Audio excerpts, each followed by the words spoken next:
Hello my friends, you've tuned to Buck's Small Engine DIY on YouTube, and I'm sitting here today with my personal lawnmower. It's a John Deere 345 featuring the Kawasaki twin cylinder liquid cooled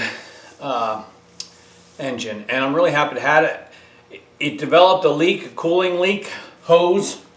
I found somebody prior to me had kind of fused together with a piece of pipe, two different kinds of hoses, and this thing was leaking. So I figured I got to replace that hose. Let's drain the whole thing and replace all the hoses and fill it up new. So we're servicing the cooling system today on the Kawasaki. You interested in joining me for this? Well then, stay tuned.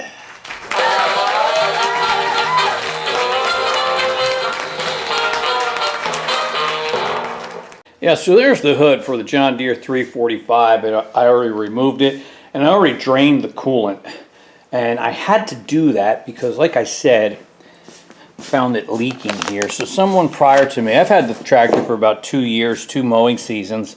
So it's from 1998, so it's been around a while. It's in good shape, but somebody had spliced together these two coolant lines. They don't match with a piece of pipe or something. And that's where it was leaking. So we got to replace that, and I figured while we're at it, let's get the other hoses too and replace them, because the ones on there probably are original and they're just really soft and squishy. These new ones are much stiffer. I'll leave the part numbers in the description. So that's that guy right there, and here's the other one. This is the short one that goes right in here between the top of the engine and the radiator, which is mounted on top. So that's that guy. And of course, we will replace the hose that was spliced together here on mine. And this is just a 3/8 coolant hose, 3/8 inch heater hose or coolant line. We'll do that. I've got the Cool Guard 2, that's the 50/50 mix from John Deere. And I'll leave all the part numbers for this stuff in the description if you need to get these things to do your own cooling system maintenance. Well, your first step is to drain the coolant from the engine and all. And the operator's manual, which I have over on the table, tells you how to do that. See, this hose of mine that was leaking runs from here up on the cylinder head, and it goes all the way down and connects to the bottom of the water pump down here at the bottom. You see that? So they tell you to drain the coolant. Okay, so is to disconnect this hose from the cylinder head, pull it off, and then drain everything down into a bucket. That's how you drain it. And that takes you to the lowest point of the engine at the bottom of that water pump. So that's the way to get it all out. And of course I already did that, and we're good to go. Let's get going with replacing these coolant lines. I'm going to start with this big hose right here that connects to the radiator, so we can remove these screens from the top, get them out of the way. And then there's this clamp here. I assume that's 10 millimeter. Indeed it is, so we can loosen him. I plan to reuse those clamps.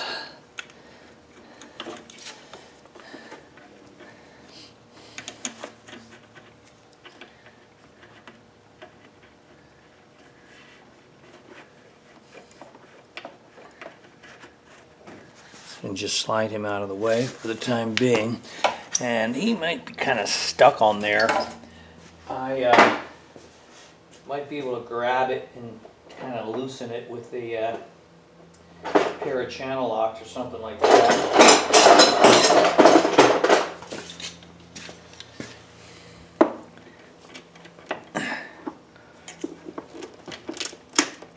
There we go. So that broke it loose there.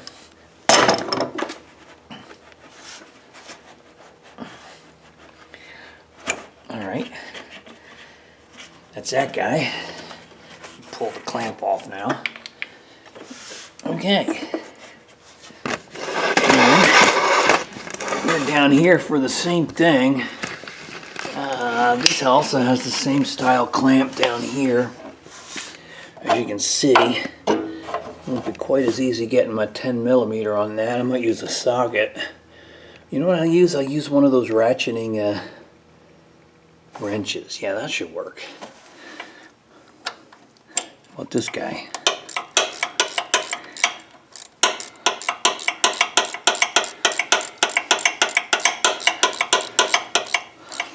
Not a lot of room there to swing the ratchet.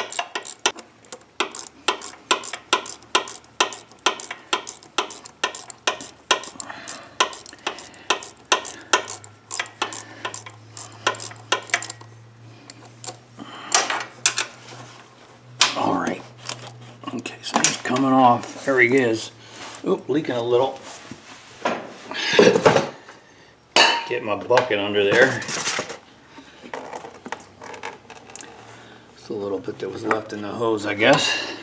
And I gotta recuperate that clamp. Alright, that's pretty good.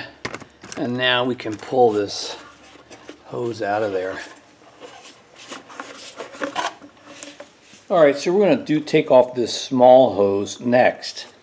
I think I will probably have to unbolt the radiator to be able to lift it up a little bit. So I got 1, 2, 3, 4, these are 12, 2 on each side, 12mm bolts. So let me do that real quick, and we'll be able to take that hose off. Alright, I've unbolted the radiator, which will make it easier to get this small, short hose out of there. So let's undo the clamp.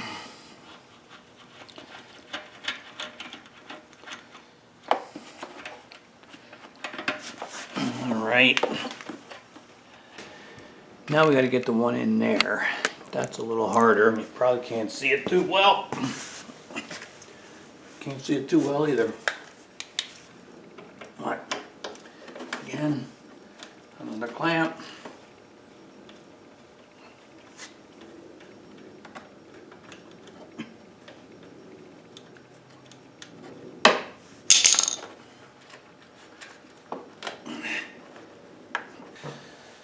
Alright,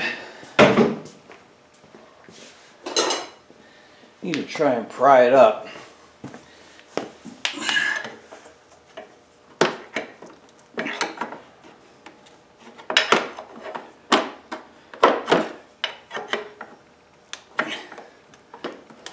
There we go.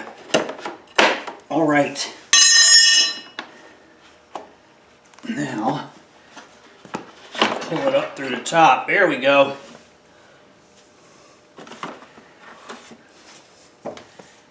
That's better. And now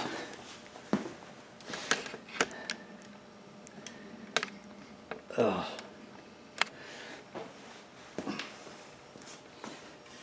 let's get it off of here.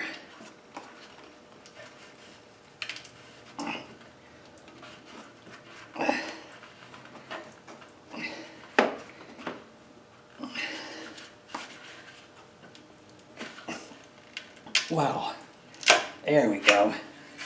Ta-da! I got it! That was the tough one. But we got it. Alright, I decided, since I had the radiator off of the tractor, to use some distilled water just to rinse it out a little bit.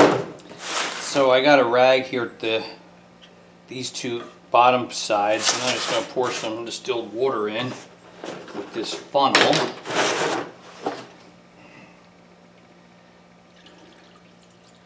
Agitate it maybe a little bit, and then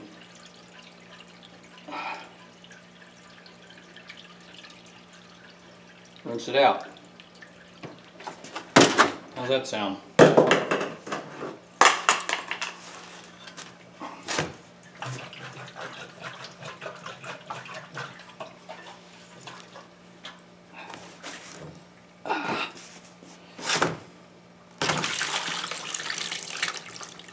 Coming out kind of white. Oh, Okay, that's pretty good. Might do that again another time or two just to rinse it out a little bit.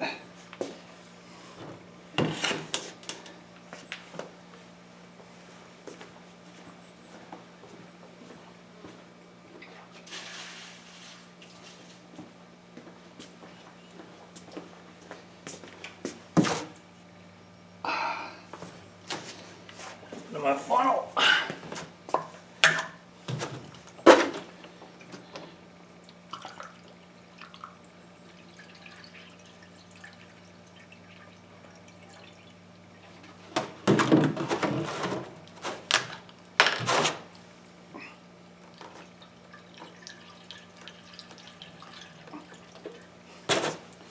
All right.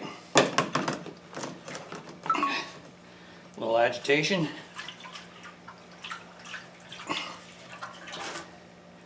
And let it come out. I'm going to do this 3 or 4 times. I just think it's a good idea since it probably hasn't been rinsed out in a long time. Alright, so putting this back together, we're going to start with this 3.5 inch hose right here. And I am going to get my kneeling pad.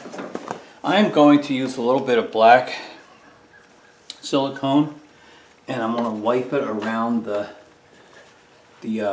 water neck here. This is our thermostat housing, and I don't think you need to use this, but I like to do it.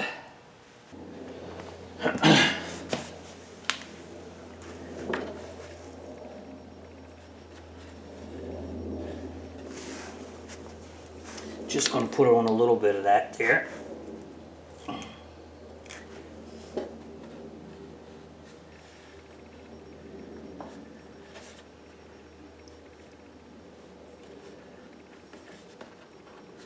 I've kind of always done this with radiator hoses and heater hoses. Now you don't want to put it on the inside of the pipe because that'll clog up the pipe when you slide it down there, but you can put it on the housing to which the pipe is going to be attached, just like that. Now I got to put the clamp on there first because I won't be able to slide the clamp down through the top. So I need him on there. And now we can slide the pipe down.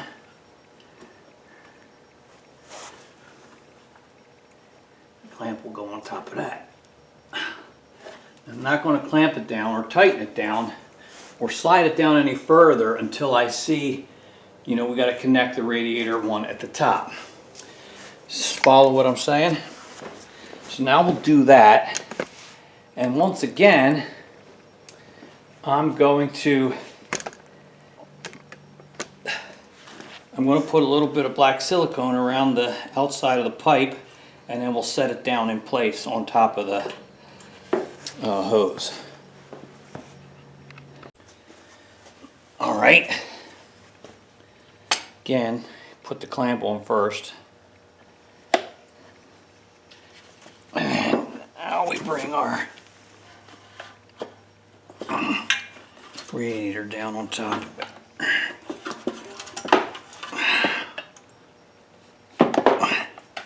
There we go.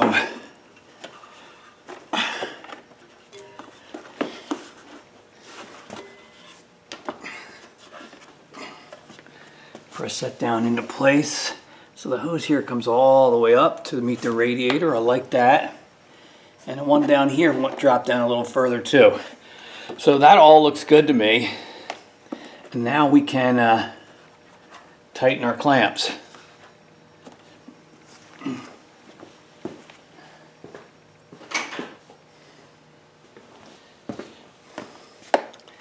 So our 10 millimeter. Alright. Kind of want it up a little higher. That. I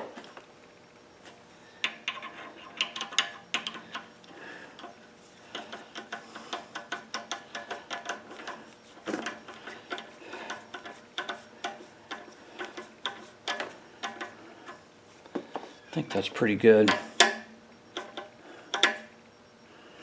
Tempted to over tighten it, you really don't need to. Alright, that's good. Now tighten the clamp down on this side.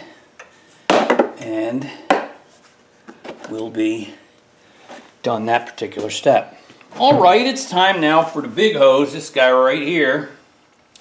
And I have applied some sealant to the inlet pipe up top and down low. All right.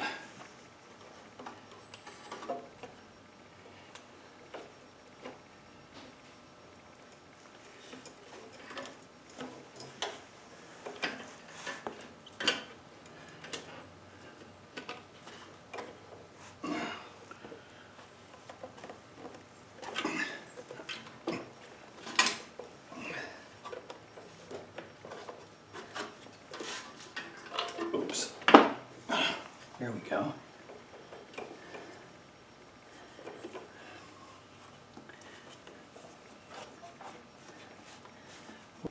All right. And he slides in. This hose seems a little longer than the other one, almost a little too long. I feel like this aftermarket hose is a little too long. And I'm thinking if I cut it by an inch down here, it's going to fit better. I might do that. Okay, so the big pipe is on big hose. I did end up cutting an inch and a quarter off of each end. It was just a little too long at both ends, so shortened it. You can always shorten it, you can't always make it longer. So it's on there now. I didn't like these clamps, I was fighting with them. So I changed the clamps out to that style right there. And now I can bolt the radiator back down. So I'll do that, and then there'll be just that one more 3/8 line to replace. Alright, so welcome back. Here we are the next day. I misspoke, I think, previously in some of the stuff I told you. Specifically, the hose here that we're putting on here is our final step. That runs between the water pump and then up here at the cylinder head. I had said it was 3/8 inside diameter, but that's what I bought here, and it's just too loose. Even with clamps, I can't get it tight enough. See that? It's just not gonna work. Even though that's what we took off here. Remember these things? Maybe that's why it was leaking. They put the wrong stuff on it. 3/8. So yeah, we're going with 5/16. So that's a new piece of hose. This is actually fuel hose. Not sure but that's going to be just fine. And I got some different clamps, so that's going to work out a lot better. I just couldn't get it connected, the other hose connected, because it was too darn big. All right, so let's get it on. All right, so that's so much better. A lot easier when you have the right parts. That went on very easily in 5 minutes, as opposed to yesterday. I was wrestling with the wrong size hose for too long. So that's it. We've replaced the hoses. We flushed out the radiator. It's all back together. Just a matter of filling the cooling system now. We'll do that next. Well, the operator's manual calls for John Deere Cool Guard, which I think is obsolete and has been updated, upgraded to Cool Guard 2. A different part number, but that's what I went with. I think you probably could use Prestone antifreeze if you wanted to. This Cool Guard 2 is the 50-50 mix. If you get the concentrated stuff, then you got to dilute it with distilled water at 50-50. But this, I can go straight. It wasn't cheap. It's 30 bucks, I think. Anyway, something like that. The capacity of the cooling system is 3.1 liters or 3.3 quarts. I have bought the 1 gallon, that's 4-quart jug.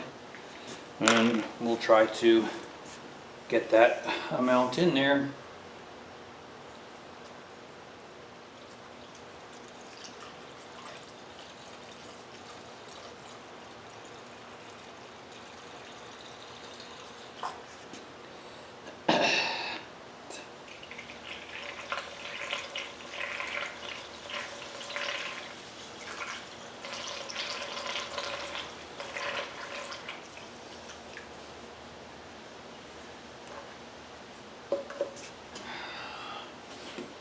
It has marks on the side of the bottle, but I can't see through the bottle well enough to actually read them.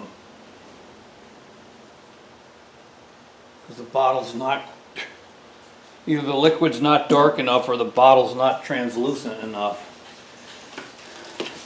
I think we're getting to be about the 3-quart amount.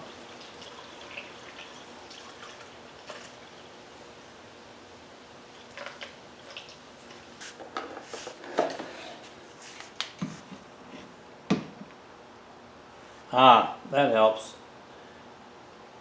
So I'm down close to the 1 quart remaining, so I have to go a little bit below that.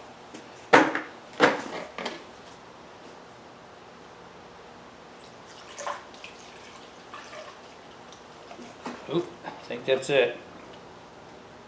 It's burping up at the top here.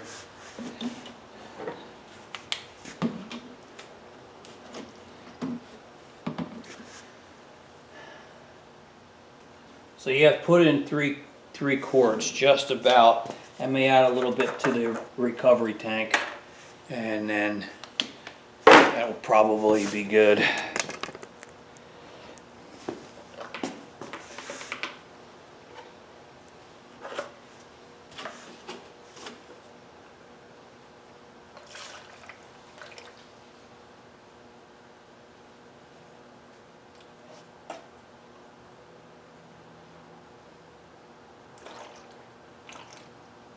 The coolant recovery tank has lines for hot and high and low for hot, cold. What is it?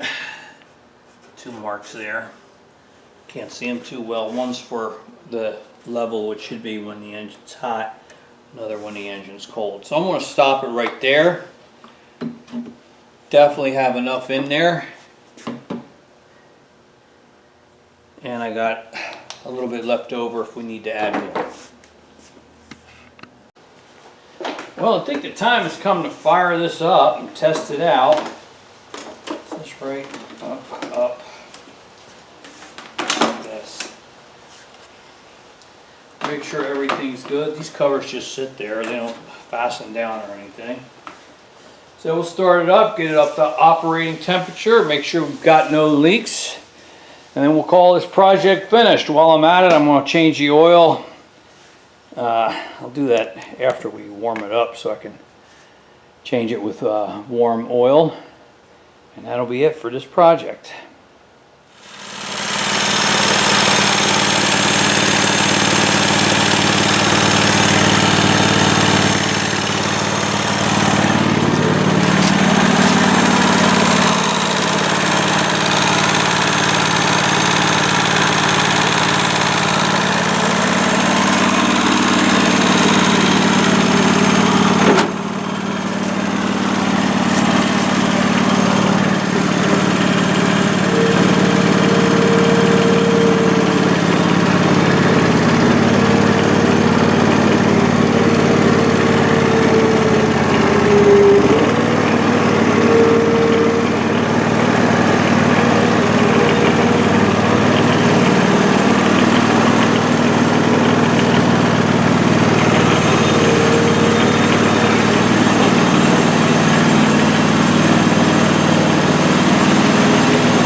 Alright, that's it.